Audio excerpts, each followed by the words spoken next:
Je vous souhaite un bon appétit et je vais effectuer un petit live à choix sur le conseil sentimental. Donc on va mettre 2 cartes sur l'énergie sentimentale. Ici le monde de la voyance, ici Sophie.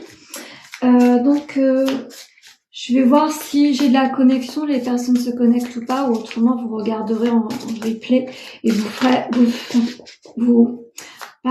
ferez votre choix en faisant une pause si vous en avez besoin entre 2 cartes. On va aller voir ce que l'énergie du jour et le petit conseil du jour va pouvoir nous donner avec le Power of Love pour le sentimental et la complémentarité avec l'Akasha. Allez, on va aller voir en 2 cartes. Donc vous ferez le choix numéro 1 ou numéro 2 selon votre souhait du moment. Ce sera juste un petit conseil du moment et pourquoi pas aller voir ce qui peut bloquer sur votre sphère sentimentale. Allez, on va aller voir. Hop. Alors, choix numéro 1 et choix numéro 2.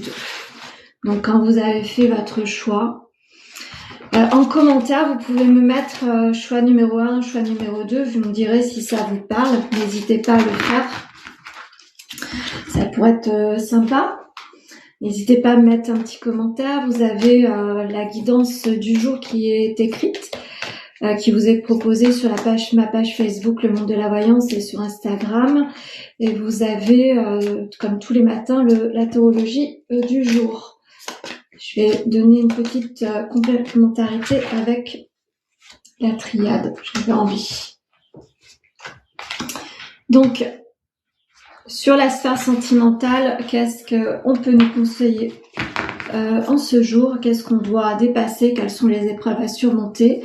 N'hésitez pas à mettre en commentaire sur ce petit live, likez-le, partagez-le et commentez. Choix numéro 1, choix numéro 2, ce qu'on va devoir aller travailler sur ce jour. Donc j'ai proposé une nouvelle proposition par rapport au plan. Mon petit chéri m'a offert un trépied. Il a eu pitié de moi sur mes lives. Il veut que je m'améliore. Donc j'espère qu'on voit suffisamment bien les cartes. Donc voilà, je pense que c'est Christelle qui est présente. Je te dis bonjour. Donc tu choisis le 1 ou le 2, tu me le mets en commentaire et tu regarderas en replay quand tu auras le temps d'écouter mon petit live. Et pour celles et ceux qui arrivent plus tard, bien évidemment, vous pouvez commenter en différé et regarder le replay, bien évidemment. Donc pour le choix numéro 1, qu'est-ce qu'on va nous conseiller pour l'énergie sentimentale? Vous devez dépasser vos peurs. C'est-à-dire, il va falloir véritablement vous refaire confiance.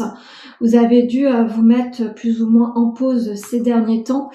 Et si vous restez dans cette situation complètement d'inertie, ça va pas faire avancer les rencontres si vous êtes célibataire ou l'harmonie de votre couple si vous êtes en couple et que vous avez certaines épreuves, surtout des épreuves de pardon, me dit-on.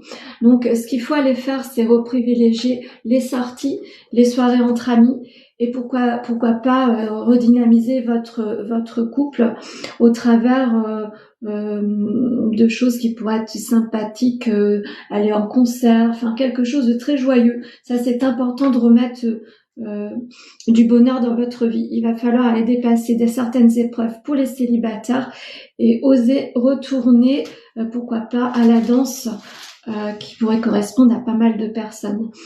Ça, c'est important de dépasser tout ça. Donc, si vous êtes dans cette épreuve du moment, le choix numéro 1 vous indique d'aller sortir de votre zone de confort, vous pardonner si vous êtes mis plus ou moins en isolement. Vous avez certainement un travail à faire sur votre évolution personnelle et sentimentale et vous autorisez à vous élever pleinement. Donc, que ce soit sentimental, autour du couple ou les célibataires, vous devez vraiment sortir de votre zone de confort et passer à autre chose. En toute logique, l'été devrait arriver, donc cela favoriserait certaines évidemment certaines sorties. Donc ça, c'est ce qu'il faut aller travailler pour rencontrer ou réharmoniser le couple. C'était le choix numéro 1. Pour le choix numéro 2. Alors, vous êtes certainement... vous avez des choix à faire. Vous avez on va dire pour les personnes en couple, vous devez réharmoniser certaines choses au sein de votre couple. Ceci étant, vous avez vraiment quelqu'un qui est considéré comme l'amour véritable de votre vie. Simplement, une éclosion a besoin de se faire, une délivrance certainement d'un pardon par rapport à une situation plus ou moins triangulaire, ou tout simplement un désordre émotionnel du moment, un petit passage à vide par rapport à la routine de la vie, par rapport à des épreuves sur les sphères de travail, ou pourquoi pas aller pardonner une situation triangulaire sur l'un des deux. Donc il est temps de s'autoriser à être vous-même au sein du couple, il est temps de refleurir, il est temps d'ouvrir les bras et la réharmonie se fera. Ce qui pourrait poser problème aux célibataires, c'est que vous ne faites plus confiance à l'harmonie d'un couple, où vous ne vous voyez plus du tout en couple parce que vous avez assez souffert. Mais ceci étant, c'est pas forcément ce qu'il faut mettre en place. Il faudrait vraiment réaliser que vous devez vous sortir de cet isolement également et de vous faire confiance. Ouvrez les bras, ouvrez votre vie à la vie, ça c'est important. Vous voyez, cette femme, elle est en train de danser, donc autorisez-vous à sortir de cette routine et allez vous ouvrir à la vie, ça c'est important. J'avais envie d'aller chercher peut-être une autre carte de l'Akasha pour peut-être donner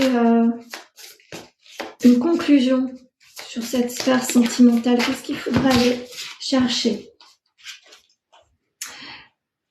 Oui, alors dans les deux domaines, le choix numéro 1 ou le choix numéro 2, ce qu'il faut aller travailler et traverser, c'est nos moments de trahison. C'est-à-dire soit on a été trahi par une tierce personne et on ne s'ouvre plus du tout à l'amour, soit vous avez eu une trahison au sein du couple, il est temps d'accorder votre pardon.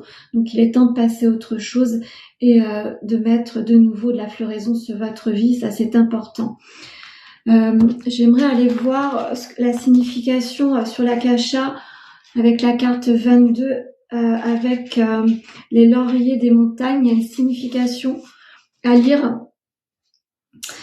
Alors, le laurier des montagnes est un magnifique arbuste doté de très belles fleurs. Il semble attirant et en réalité extrêmement toxique jusque dans son miel. Donc, l'importance que l'on doit comprendre sur cette carte, c'est qu'on est notre propre bourreau parfois. Donc, il faut s'autoriser à dépasser nos sensations de trahison sur une vie passée pour s'autoriser à rencontrer, pour les célibataires et pour les couples. Si vous avez dû faire face à une certaine trahison ou sensation de trahison au sein du couple, il faut aller désamorcer ce qui s'est passé et vous autoriser à vous aimer pleinement à nouveau. Voilà ce que je pourrais dire sur l'épreuve sentimentale, sur la sphère sentimentale, ce que l'on doit aller travailler et pourquoi pas s'autoriser à vivre de manière beaucoup plus sereine et fluide. J'espère que ce petit live vous aura apporté quelques éléments de réponse en ce jour. N'hésitez pas à commenter et je me ferai un plaisir d'y répondre en commentaire. Je vous souhaite une belle journée. Si vous avez envie de prendre rendez-vous avec moi, c'est au 06 63 88 111 45 afin de poser un rendez-vous. Je vous souhaite une belle journée et à demain.